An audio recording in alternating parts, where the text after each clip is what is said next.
મુખ્યમંત્રી ભૂપેન્દ્ર પટેલની અમદાવાદમાં પૂજ્ય ગુરુદેવ રાકેશજીની પધરામણીના 20 વર્ષ પૂરા થવાના અવસરે પ્રોત્સાહક ઉપસ્થિતિ.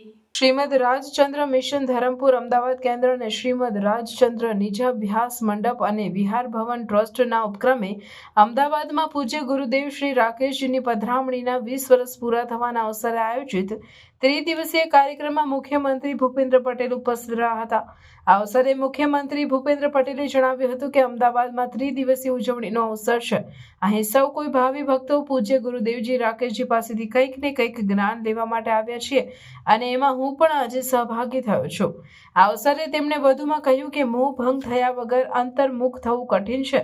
જેટલો વધારેમાં વધારે સમય પૂજ્ય ગુરુદેવ શ્રી જેવા સત્પુરુષોના ચરણોમાં ગાળીશું તો જ આપણું આ મહામોહ ભોગનું કામ થશે. સાથે જ ભારતના અમૂલ્ય રત્ન સમાન સંત યુગ પુરુષ શ્રીમદ રાજચંદ્રજી પ્રત્યે અહોભાવ વ્યક્ત કરી મુખ્યમંત્રીએ દેશ સેવા માટે પૂજ્ય ગુરુદેવ શ્રી પાસે આશીર્વાદની યાચના કરી હતી.